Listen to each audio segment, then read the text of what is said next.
Yes, good morning, Arctic friends and colleagues. I would like to take you through a ride through the developing methodology for the ARR, and I do this on behalf of the author team for the ARR. Most of them are in the room, so I acknowledge my co-authors for this. This is Martin Robards from University of Alaska-Fairbanks, Tatiana Vlasova, who's in the room. Annika, of course, Kathy Wilkinson, Sarah Cornell, and Alison Quinley. All should be here. I would like you to have in mind both the frame that was spread out by Johan earlier today, and also in parts by Annika just now, in order to what has to do for us.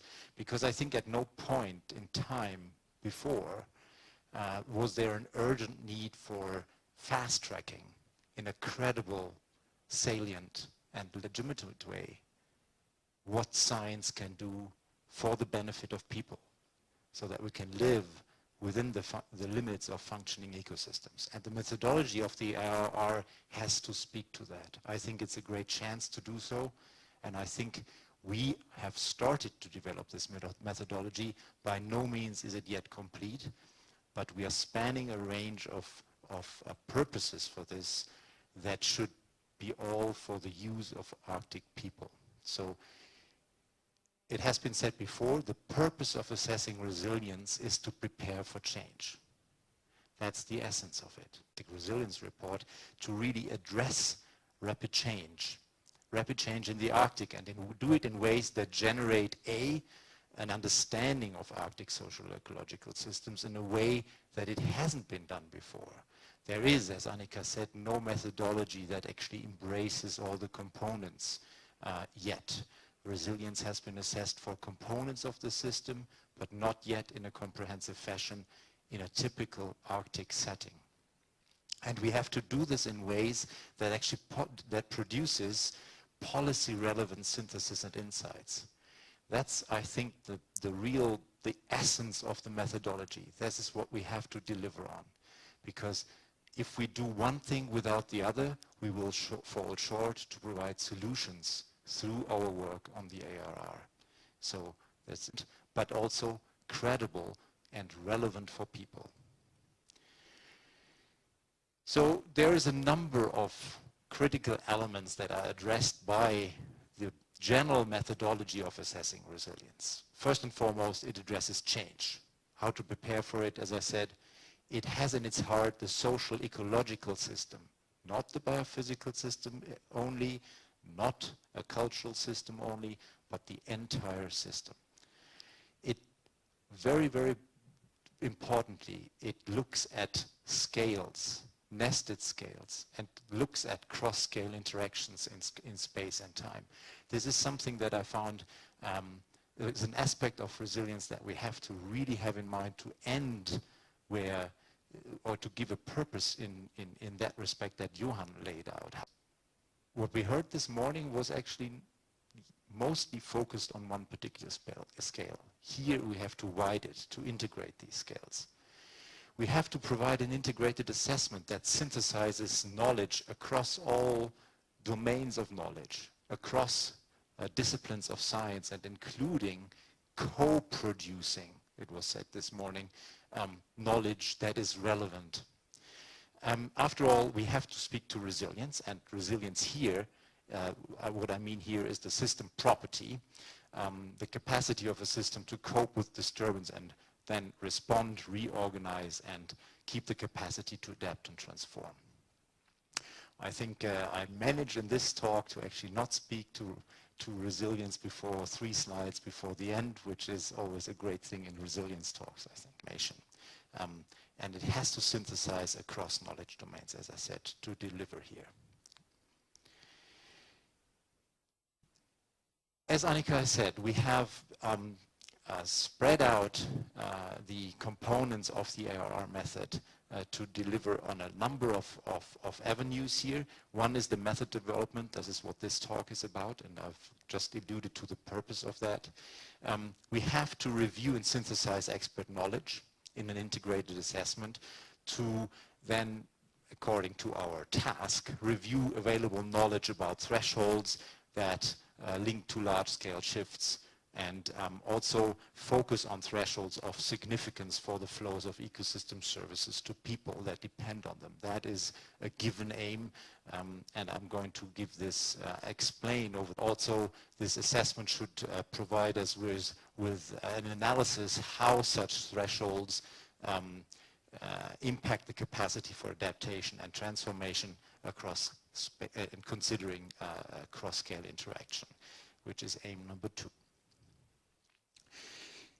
Next, a critical element of the ARR will be case studies, and tomorrow will be all about case studies. So I'm not going to go much into the detail here, but we have to really use these case studies as focused applications of the method that we develop.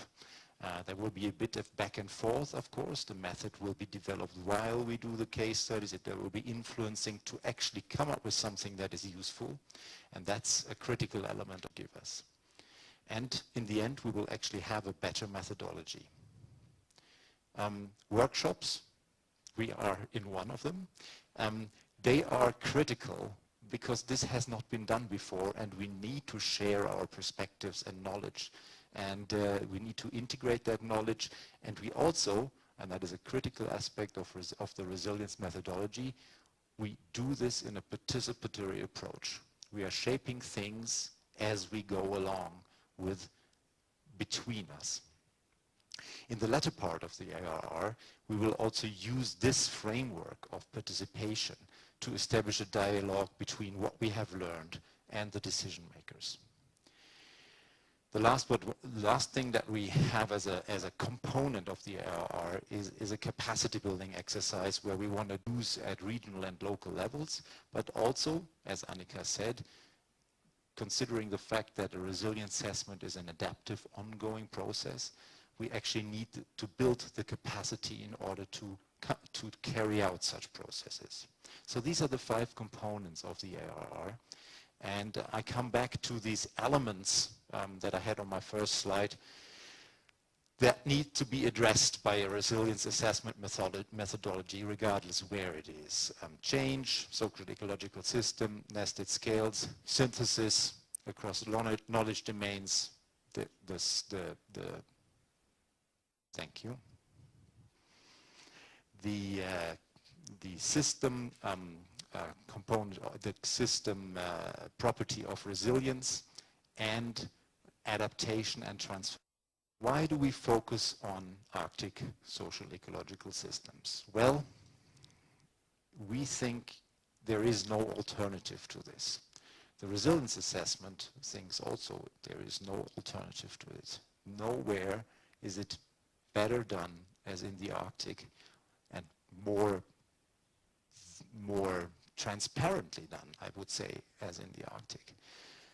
Linking biophysical, ecological systems with social systems, integrating ecosystems with human societies, because it is the place where cultural, ecological, political, and other factors concerning the society actually interact. And I was actually humbled by the CEDA talk by image emergence of exactly this. So for me, when I listened to that talk, what I tried to picture here in this image, which is a Nenets picture by Svein Mathisen, actually expressed exactly that to me in the talk. It is connecting the physical side of things with the social side of things, and all the possible ways the linkages occur, the interactions between these spheres occur, and how that shapes not only the land and what's in it, but also people. So we focus with the ARR methodology at social ecological system shipping. It can be transport systems. These are all examples of social ecological systems. And why do we focus it at that scale? Because we think it's the people-relevant focal scale of a multi-scale consideration, as Johan had spread it out, linking between globe and microbe, so to say, the people-relevant focal scale that allows considering Arctic change and the big issues of Arctic change that we see in front of us. It is a relevant, legitimate, and credible understanding and synthesis. It is at this scale that this synthesis can be done, we believe. And it generates people and policy relevant synthesis and insight. So Arctic scales, considering what happens at the biophysical scale, at family scales that underpin these social ecological systems, then we can generate relevant synthesis. There's a lot to be said about cross-scale interactions.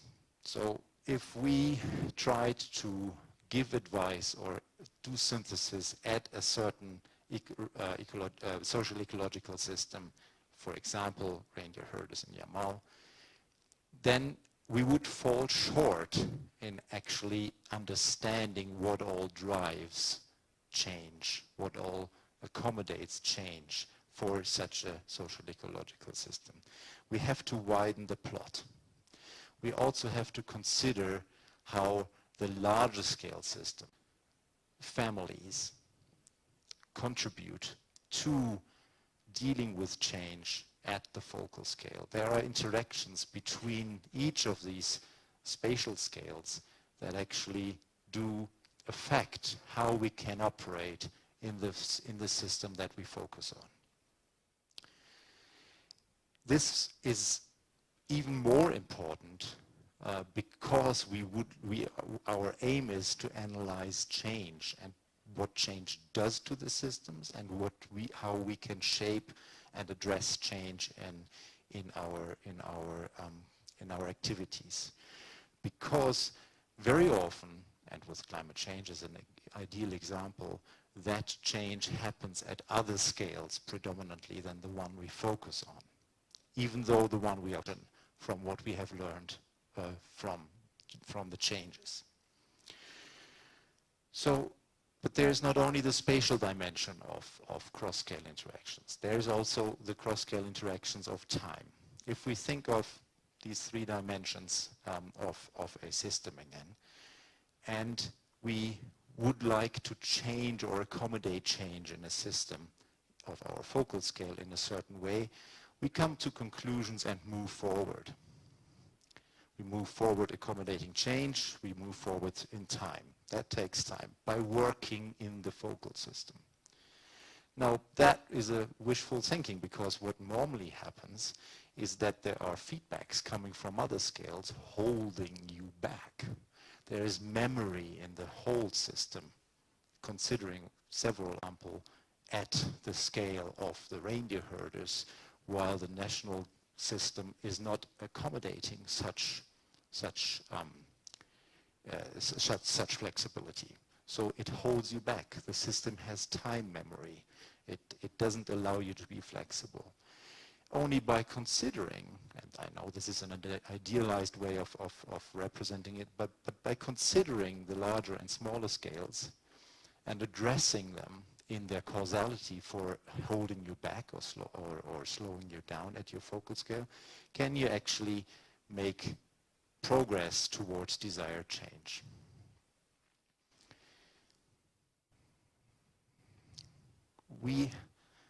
I just took another way of symbolizing the system. We have now learned that there are different scales, the boxes in the slide. We also have learned that there are drivers and shifts coming from other such scales that endanger our functioning at the focal scale, and Sarah will talk more about these shifts and drivers of change and thresholds that arise from them in a little while, so I don't want to go into the details here.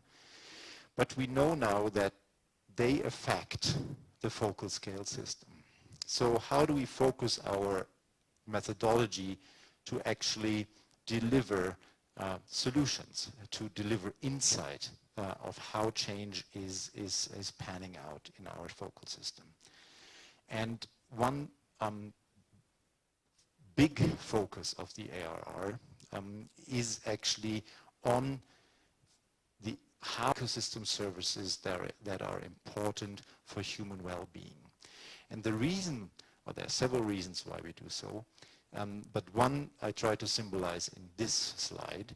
It is because ecosystem services can be perceived as the critical link between the biophysical world and the social world. It is how the communication goes. And if I go back to this, then it is really how it is in this case, for example, the reindeer that sits straight there as an ecosystem service, integrating what happens to the structure and process of the surrounding land, but also focusing the activity that people can then bring back to that biophysical sphere by actually not working the very trees or the very shrubs in this land, but working the reindeer to do so. So that's why the critical interactions actually come through ecosystem services, connecting the biophysical and social world, and through the human activities that sit right there in that same sphere to connect these two. Yeah, I'm almost done. At this point, though, I have to then ask resilience of what and to what? Because in this sphere, we want to find out how that system is resilient to the changes. Now we have a focus on the ecosystem services that provide the critical link, that also provide the critical well-being. Resilience then refers to the capacity of a system, and here I have to throw in a definition for now that we are on one page, to cope with disturbance and respond or organize in such ways as to maintain its essential structure, function, identity, and also maintains the capacity for adaptation, learning, and transformation. Here, resilience is treated as a system property, and it is influenced by the interactions between social and ecological components across scales. Not necessarily by the state variables, but by the interactions between them. And I would like at this point to make ask here, resilience of what, for whom, whose resilience is prioritized, who sets the values that are deemed important to assess resilience. That is a normative way of dealing, and it is a necessary way of dealing with resilience. And I would say the strength of the resilience assessment is actually to make this dimension explicit. It is those who are in power who will have to say whose resilience is prioritized. And I think here is the critical leverage where information can be provided that can transparently incorporate such a process into working to. Okay, that was what I wanted to summarize here. And I hope I have now come up with a much better explanation and formal underpinning of how these aims that were formulated in the Arctic Resilience Report are pertinent. We want to identify the potential for shocks and large shift in ecosystem services that affect human well-being in the Arctic. And that is the conceptual underpinning for such an approach, as we think. We can discuss this, and I think there's plenty of space later on to do so. It is all about thresholds of concern, and it actually formulates the question, resilience to what? It also formulates, in the second one, the resilience of what to those interacting global and local changes that affect ecosystem services that are important. Now we all know that this is a simplified picture. This is my last slide, no worries. There are lots of items that are sitting within such social ecological systems. And we have lots of knowledge about some of them. But in essence, and this is not a complete picture by any means, but in essence what it means is that social ecological systems are complex adaptive systems. They respond to change, and we, through that, have an opportunity to shape change. Both by managing our structure and processes of ecosystems, but also in shaping our value. We can inform governance policies and practices. That is all part of being a complex adaptive system. And what follows from there is, and I skipped that, actually that we can, in the latter part of the ARR, evaluate strategies for adaptation and transformation in the face of rapid change by influencing how we think about social ecological systems, what knowledge we derive as part of the ARR, and how we actually connect that to policies.